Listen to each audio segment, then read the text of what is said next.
നമസ്കാരം. മുഖ്യമന്ത്രി പിണറായി വിജയന്റെ വികസന പദ്ധതികളിൽ കുട്ടിച്ചോറാവുകയാണ് കേരളം. കേന്ദ്രം വേണ്ട സമയങ്ങളിൽ സഹായിച്ചിട്ട് പോലും കേരളം ഇപ്പോഴും മറ്റു സംസ്ഥാനങ്ങളെക്കാൾ കടബാധ്യതയിലാണ്.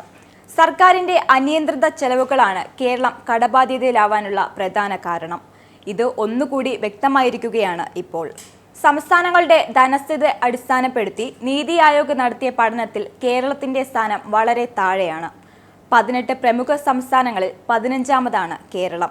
ചെലവിന്റെ ഗുണനിലവാരം, വരുമാന സമാഹരണം, ചെലവ് നിയന്ത്രണം, കണക്ക് സൂചിക, കണക്കിന്റെ സുസ്ഥിരത എന്നിങ്ങനെ 5 ഘട്ടങ്ങളാണ് വിലയിരുത്തിയത്. ഇതിൽ ചെലവിന്റെ ഗുണനിലവാരത്തിന്റെ കാര്യത്തിലാണ് കേരളം ഏറ്റവും താഴെയായത്. 2014-15 16ാം സ്ഥാനത്തായിരുന്നു കേരളം. 4 വിഭാഗങ്ങളായി വേർതിരിക്കുമ്പോൾ കേരളം ഏറ്റവും താഴെയുള്ള ആസ്പിറേഷണൽ ഗ്രൂപ്പിലാണ് വരുന്നത്. കൂടാതെ ഹരിയാന, ആന്ധ്രാപ്രദേശ്, പശ്ചിമ ബംഗാൾ എന്നീ സംസ്ഥാനങ്ങളും ഈ ഗ്രൂപ്പിൽ വരുന്നുണ്ട്. ഒറീസ, ഛത്തീസ്ഗഡ്, ഗുജറാത്ത്, ഗോവ എന്നീ സംസ്ഥാനങ്ങളാണ് മുൻപന്തിയിൽ വരുന്ന സംസ്ഥാനങ്ങൾ. മുന്നിൽ നിൽക്കുന്ന ഒറീസയുടെ ശരാശരി 67.8%.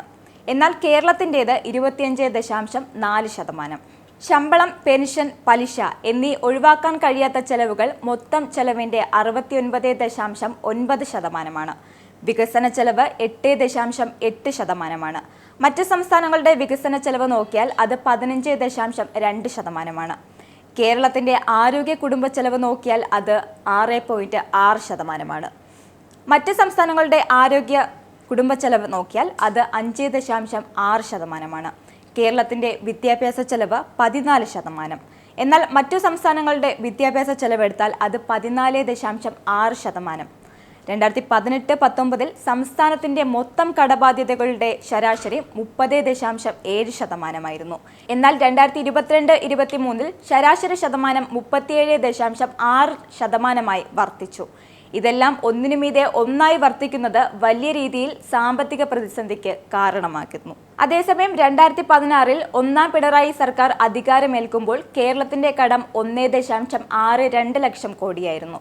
അത് 2024 ആയപ്പോൾ രാജ്യത്തിന്റെ കടം 4.29 ലക്ഷം കോടിയായി ഉയർന്നു. അതായത് 8 വർഷം കൊണ്ടുണ്ടായ വർധനവ് 2.67 ലക്ഷം കോടിയാണ്.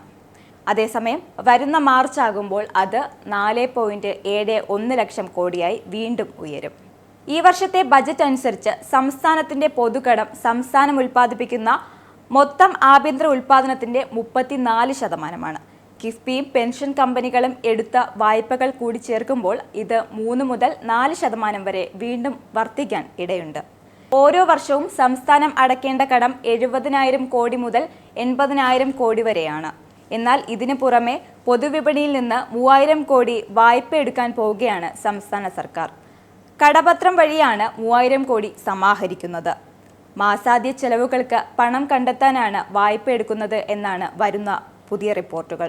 സാമ്പത്തിക വർഷം അവസാന പാദത്തിലേക്ക് കടക്കുമ്പോൾ ഫെബ്രുവരി, മാർച്ച് മാസങ്ങളിൽ സംസ്ഥാന സർക്കാരിന്റെ ചെലവുകൾ വർദ്ധിക്കുന്ന മാസങ്ങളാണ്. ഈ മാസത്തെ ചെലവുകൾ കൂടി കണ്ടെത്തുന്നതിനായാണ് സർക്കാർ വായ്പ എടുക്കാൻ തീരുമാനിച്ചിരിക്കുന്നത്. കേരളത്തിന്റെ വായ്പാ പരിധി വെട്ടിക്കുറച്ചതിനാൽ വലിയ തോതിൽ വരുമാന വിടവുണ്ട്. ഈ സാഹചര്യത്തിലാണ് പൊതുവിപണിയിൽ നിന്ന് 3,000 കോടി വായ്പ എടുക്കാൻ സർക്കാർ തയ്യാറാകുന്നത്. മാസാവസാനമുള്ള ക്ഷേമ പെൻഷൻ, ശമ്പളം എന്നിവയ്ക്കായാണ് വായ്പ എടുക്കുന്നത്. പദ്ധതികൾ പൂർത്തീകരിക്കുന്ന ഘട്ടമാണിത്. നേരത്തെ പൊതുവിപണിയിൽ നിന്ന് 2,500 കോടി രൂപ സംസ്ഥാനം കടമെടുത്തിരുന്നു. മറ്റൊരു വീഡിയോയുമായി വീണ്ടും കാണാം. നന്ദി. നിങ്ങൾക്കും ആനന്ദ മീഡിയയുടെ പ്രേക്ഷകരിൽ ഒരാളാകണ്ടേ? യൂറോപ്പിലും US-ലും ആഫ്രിക്കയിലും അടക്കം പ്രവാസികൾ ഉള്ളയിടങ്ങളിലൊക്കെ ജനപ്രിയ ചാനലുമായി ആനന്ദ് മീഡിയ ഒപ്പമുണ്ട്. ഏഷ്യാനെറ്റ് ഫ്ലവേഴ്സ് അടക്കം നിങ്ങളുടെ വിരൽത്തുമ്പിലെത്തും. ആദ്യം റോക്കു ബോക്സ് സ്വന്തമാക്കുക. അതിൽ നിന്നും ആനന്ദ് മീഡിയ ആപ്ലിക്കേഷൻ ഡൗൺലോഡ് ചെയ്യുക, ഇൻസ്റ്റാൾ ചെയ്യുക. എന്നിട്ട് 02085866511 എന്ന നമ്പറിൽ ഞങ്ങളുടെ കസ്റ്റമർ കെയറിൽ ബന്ധപ്പെടുക. അല്ലെങ്കിൽ +91 735 660 3747 എന്ന നമ്പറിൽ വാട്സപ്പ് ചെയ്യുക. ആനന്ദ് മീഡിയയുടെ സേവനങ്ങൾ സ്വന്തമാക്കുക. മറ്റു ചാനലുകൾക്കൊപ്പം ആനന്ദ് TVയും എൻജോയ് ചെയ്യുക.